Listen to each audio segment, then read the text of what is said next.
daily podcast on the Ole Miss Rebels. Part of the Locked On Podcast Network. Your team every day.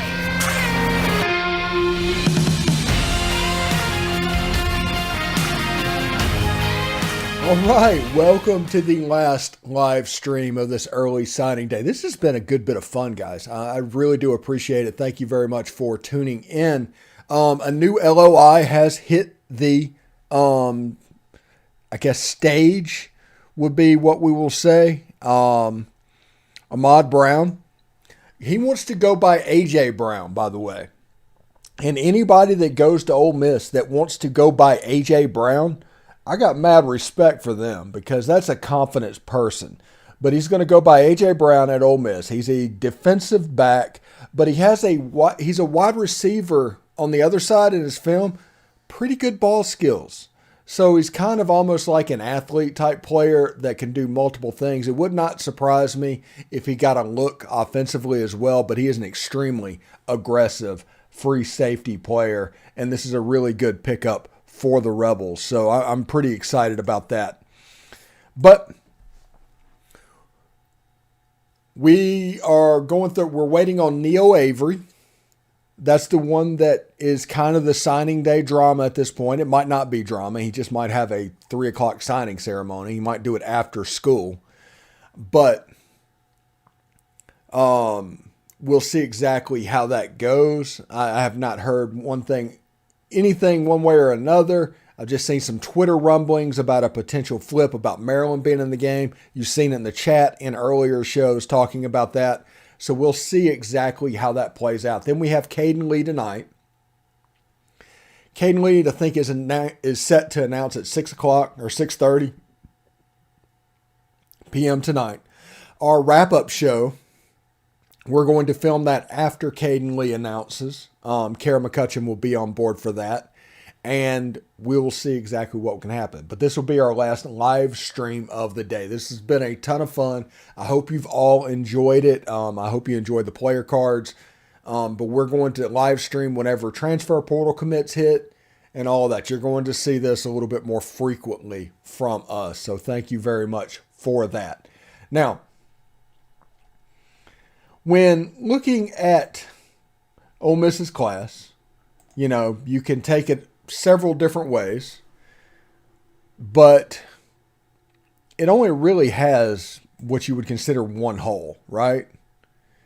It would only have that quarterback hole. That is the difference between a good class and a special class. Now, we have to determine how we're going to attack this moving forward. Somebody was talking about Stowers this morning as a transfer portal option. Well, he just committed to New Mexico State, so obviously Ole Miss wasn't recruiting him. So we'll see exactly what they do. If they decide to do Kincaid for another year, that's absolutely fine. If they want to go get a 3-year project out of the portal, that's absolutely fine. If they just want to go get a body that stand to hold a clipboard for a year, that is absolutely fine. Because the important thing is, Ole Miss isn't in the high-dollar quarterback market, not with Jackson Dart. Ole Miss is at a point where they need to conserve their money, so blowing it on an expensive backup quarterback is not something that anybody would think they would be able to do. So in the running back position, Kedrick Criscano signed, backing up Quinshon Judkins, who has a chance for the SEC freshman record in the Texas Bowl. And we have not heard about Zach Evans. But you should also have Ulysses Bentley, the third back, next year. So the running back room should be in good shape. The wide receiver room, with the addition of Ayden Williams, looks a little bit better. Now, we're talking potentially Chris Marshall. We're talking potentially Joshua Cobbs. I think Trey Harris might end up at Oklahoma. At that outside wide receiver position, they could be in decent shape. I think Ayden Williams is going to play early and often. He's 6'3", 195 pounds now to begin with. I think after a year in the weight room, by the time fall practice starts, he'll be upwards towards 205. Chris Marshall the same way if he comes to Ole Miss. And the outside receivers kind of situated. Now, the slot receiver, I think, is important. These are the two positions that will be the dominant positions that people need to watch for Ole Miss moving forward. And that would be one, slot receiver. And with Jordan Watkins and Jalen Robinson, that position could be fine. Now, at times last year, it looked like an outside receiver playing the slot position. There was not a natural use of the middle of the field in this offense, which is rare because traditionally they have. But they didn't for whatever reason last year. The other one is the tight end position, which was a problem for Ole Miss this season. Between Michael Trigg getting hurt, Casey Kelly having a case of the dropsies, Kyron Heath not being ready to go, left a little bit of a problematic situation at the tight end position for Ole Miss moving forward.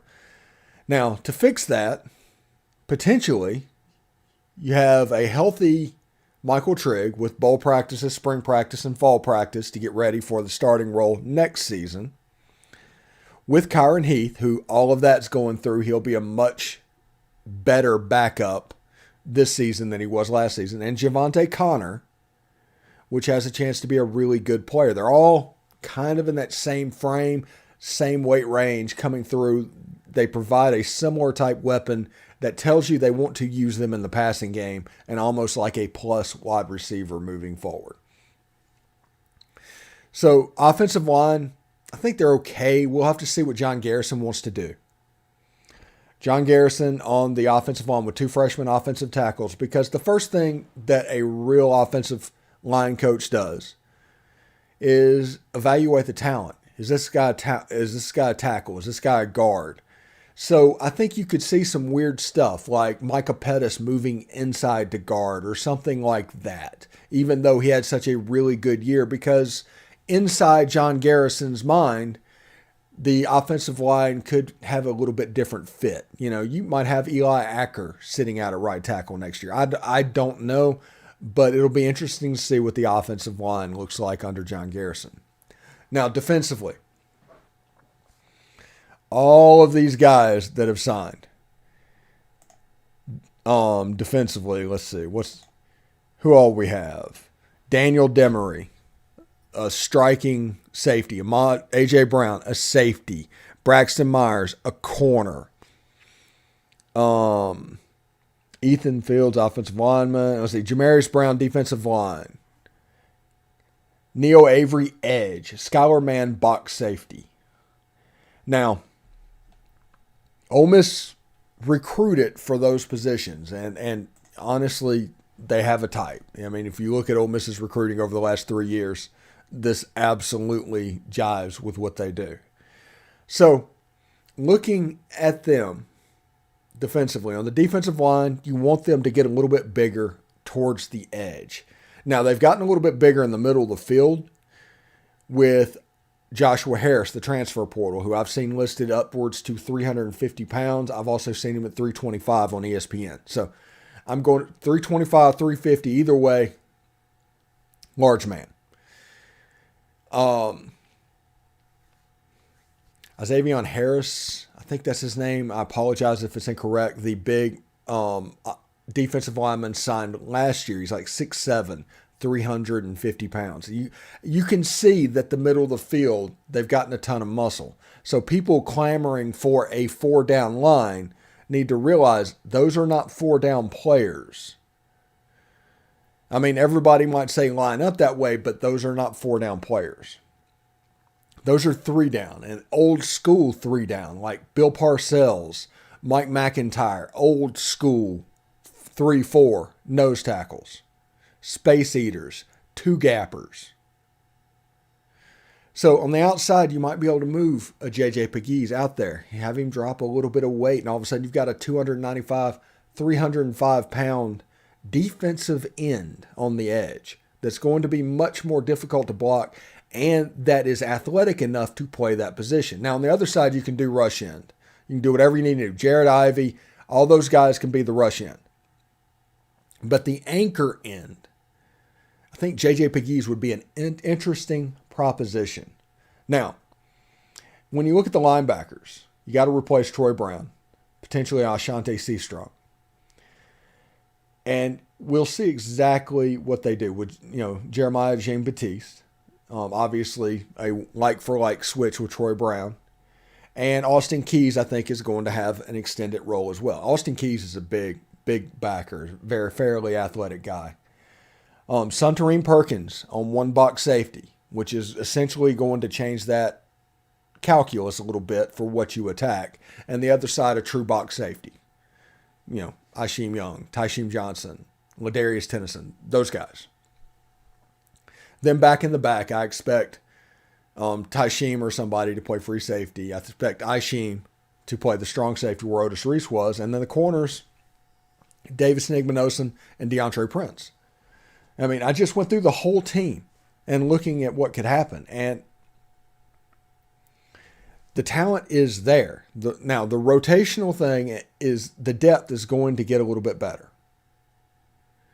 And we got a whole bunch of guys coming in today, potentially 8 if Neo Avery would sign his LOI, that are 4-star or better. Caden Lee is also a 4-star. 4-star, but he's announcing tonight. So potentially 9 of 13 could be 4-star players.